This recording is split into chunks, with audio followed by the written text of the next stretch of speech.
नमस्कार दोस्तों, फटाफट आपको बताते चलते हैं आज के तमाम मुख्य समाचार, बड़ी खबरें। लेकिन उससे पहले अगर आपको भी 2024 में कांग्रेस की सरकार बनती दिखाई दे रही है तो वीडियो को लाइक करके चैनल सब्सक्राइब कीजिए और बेल आइकन दबाना मत भूलिएगा। बिहार से बड़ी खबर, साल 2024 और 25 में भाजपा का होगा सुपड़ा साफ। तेज प्रताप ने बीजेपी के लिए कर दी है ये बड़ी भविष्यवाणी। जी हां दोस्तों, आपको बता दें कि बिहार में आरजेडी प्रमुख लालू प्रसाद यादव के बेटे और राज्य सरकार में पर्यावरण मंत्री तेज प्रताप यादव ने शुक्रवार को साल 2024 में होने वाले लोकसभा चुनाव को लेकर भविष्यवाणी की है। तेज प्रताप ने कहा है कि साल 2024 में भाजपा का सुपड़ा साफ होगा।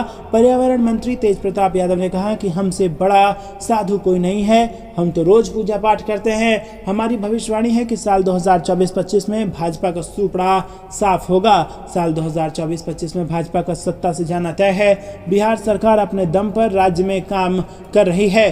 दोस्तों रुक करते हैं अगली ब्रेकिंग न्यूज की तरफ। 3 इलाकों की सर्वे रिपोर्ट ने बढ़ा दी है बीजेपी की टेंशन। 5 पॉइंट्स में आपको बताएंगे कि कैसे मध्य प्रदेश चुनाव 2023 में बन रही है कांग्रेस की सरकार। जी हाँ दोस्तों, आपको बता दें कि विंध्य क्षेत्र, मालवा, निमाड़ और इसी के साथ यहाँ पर शाह इन क्षेत्रों की खुद मॉनिटरिंग कर रहे हैं और नई समितियों के गठन पर जोर दिया जा रहा है भाजपा द्वारा, क्योंकि एक ऐसा सर्वे सामने आया है जिसने बीजेपी की नींद उड़ा दी है। मध्य प्रदेश विधानसभा चुनाव के लिए बीजेपी के पास केवल 3 महीने का समय बचा है। ऐसे में पार्टी का फोकस उन क्षेत्रों को साधने पर है जहां पार्टी की रिपोर्ट नेगेटिव आई है। तो दोस्तों आपको बता दें कि ग्वालियर चंबल का इलाका बीजेपी के सर्वे रिपोर्ट में इस इलाके को लेकर नेगेटिव रिपोर्ट आई है और 2018 के विधानसभा चुनाव में यहां बीजेपी को बड़ा झटका लग गया था।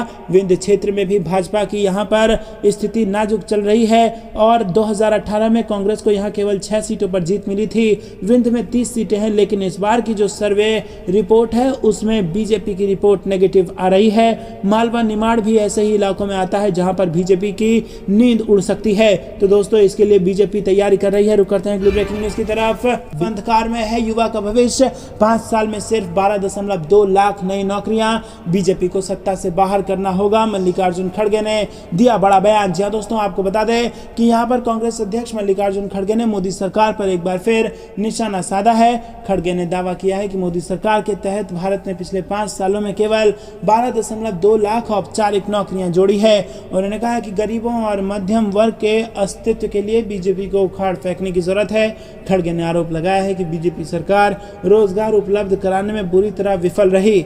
सरकार पर निशाना साधते हुए खड़गे ने एक ट्वीट में कहा कि मोदी सरकार के तहत भारत ने पिछले 5 सालों में केवल 12.2 लाख औपचारिक नौकरियां जोड़ी है। इसका मतलब है कि प्रतिवर्ष औसतन सिर्फ 2,44,000 नौकरियां। ये मोदी सरकार के आंकड़े हैं, जिसने ये कहा था कि आईपीएफ नियमित योगदानकर्ता का मतलब है औपचारिक नौकरियों का सृजन। दोस्तों रुक करते हैं अगली ब्रेकिंग न्यूज की तरफ।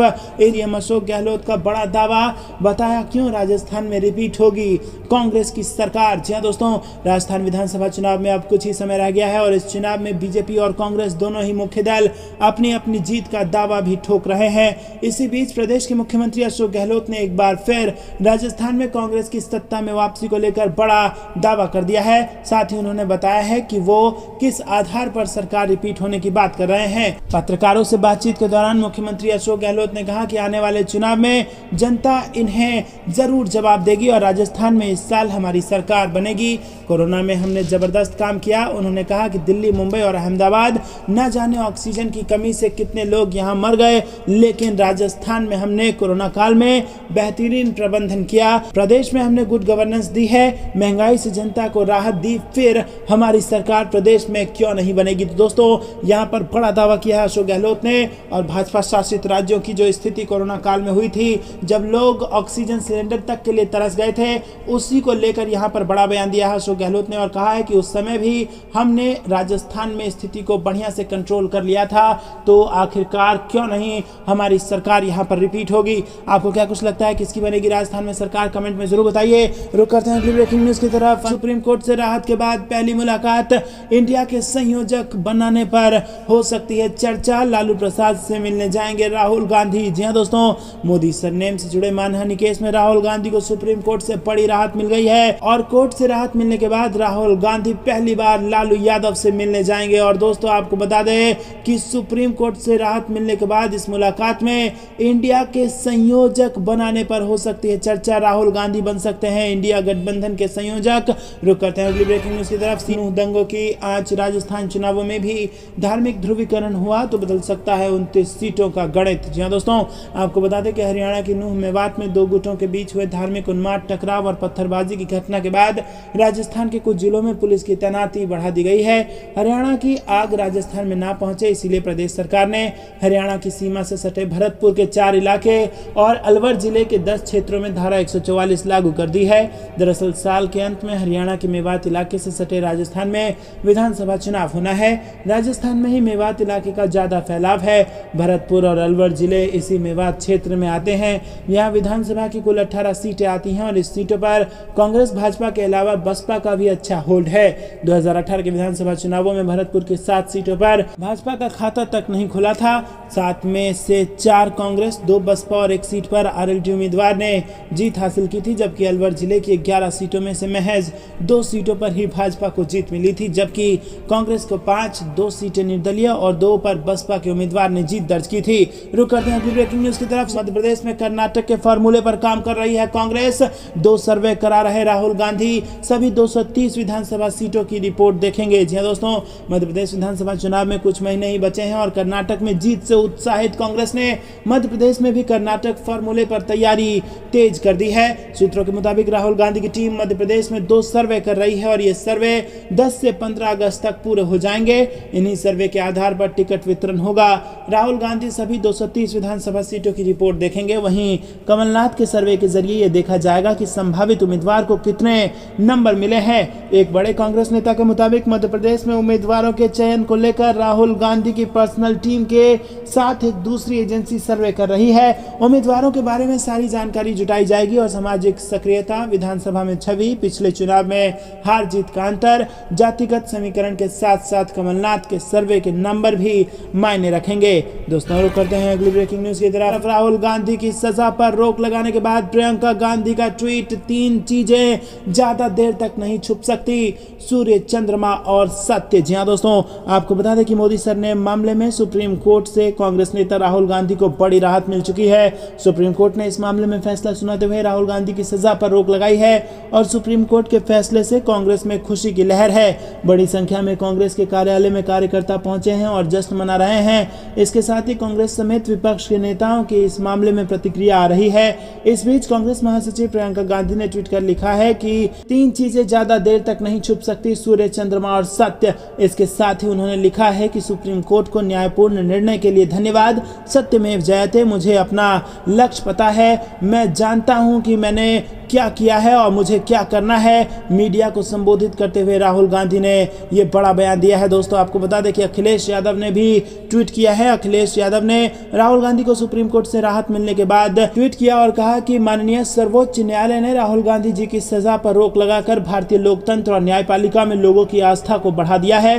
भाजपा की नकारात्मक राजनीति का अहंकारी ध्वज आज उनके नैतिक अवसान के शोक में झुक जाना चाहिए। तो दोस्तों क्या आपको भी लगता है कि भाजपा का अहंकारी ध्वज आज झुक गया होगा? कमेंट में अपनी राय जरूर बताइए। वीडियो लाइक कीजिए। रुक करते हैं अगली ब्रेकिंग न्यूज की तरफ। राजस्थान में भाजपा का एक भी नेता मुख्यमंत्री चेहरे के काबिल नहीं, अशोक गहलोत ने कसा तंज। जी हां दोस्तों, राजस्थान के मुख्यमंत्री अशोक गहलोत ने कहा कि राज्य में भाजपा का एक भी नेता मुख्यमंत्री चेहरा बनने के लायक नहीं है। श्री गहलोत ने बुधवार को मुख्यमंत्री निवास पर अंगदान महाअभियान की शुरुआत के बाद मीडिया से बातचीत में ये बात कही। उन्होंने भाजपा नेताओं को आड़े हाथों लेते हुए कहा कि वो कह रहे हैं कि अपराध के मामलों में दूसरे राज्यों की तुलना क्यों की जा रही है। हम उन्हें कर रहे हैं कि आज वो राज्य में मुख्यमंत्री चेहरा बने हुए हैं, क्या वो इसके लायक हैं? क्या उन्हें जनता स्वीकार करेगी? जो चेहरा है उन्हें तो घर बैठा रखा है। तो दोस्तों राजस्थान में चुनाव निकट है और ऐसे में राजस्थान बीजेपी में कोई ऐसा नेता नहीं है जिसको मुख्यमंत्री चेहरा घोषित किया जाए और इसीलिए अशोक गहलोत ने यह बयान देकर बीजेपी की मुसीबत बढ़ा दी है और कहा है कि प्रधानमंत्री को खुद अपने चेहरे पर चुनाव लड़ना पड़ता है। आपको क्या कुछ लगता है कमेंट में जरूर बताइए। रुक करते हैं अगली ब्रेकिंग न्यूज की तरफ। राहुल गांधी की सुप्रीम कोर्ट में हुई है बड़ी जीत, सजा पर रोक लगने के बाद राहुल गांधी ने भी दिया बयान। जी हां दोस्तों, सुप्रीम कोर्ट से राहत मिलने के बाद कांग्रेस मुख्यालय में कांग्रेस के शीर्ष नेताओं ने प्रेस वार्ता की और इस मौके पर कांग्रेस अध्यक्ष मल्लिकार्जुन खड़गे, केसी वेणुगोपाल, जयराम रमेश भी मौजूद रहे। इस मौके पर कांग्रेस अध्यक्ष ने कुछ तल्ख टिप्पणियां भी की, लेकिन राहुल गांधी ने बहुत ही सपाट अंदाज में अपनी बात रखी और उन्होंने इस फैसले को सच की जीत बताया और सभी को धन्यवाद किया जो इस परिस्थिति में उनके साथ खड़े रहे। बता दें कि कांग्रेस की प्रेस कॉन्फ्रेंस में अभिषेक मनु सिंघवी, अधीर रंजन चौधरी समेत तमाम बड़े नेता मौजूद थे और इसे सच्चाई की जीत करार दिया है कांग्रेस पार्टी के नेताओं ने। जी हां दोस्तों, आपको बता दें कि जिस प्रकार से उनकी सदस्यता रद्द हुई थी और केंद्र ने भी उनके घर को छीनने में थोड़ी जल्दबाजी दिखाई, राहुल गांधी से उनका घर तक छीन लिया गया था। उसके बाद वो जनता के बीच गए और लोगों को जाकर उन्होंने बताया कि मेरा घर भी छीन लिया गया है और मुझ पर इस प्रकार की कार्रवाई हो रही है। माफी मांगने से राहुल गांधी ने इनकार कर दिया था और कहा था कि माफी मांगने का कोई सवाल ही नहीं उठता और उसके बाद अब ये उनकी बड़ी जीत हुई है। उनकी सजा पर सुप्रीम कोर्ट ने रोक लगा दी है। दोस्तों, आप इस खबर को कैसे देखते हैं कमेंट में जरूर बताइए। वीडियो लाइक करना बिल्कुल मत भूलिए।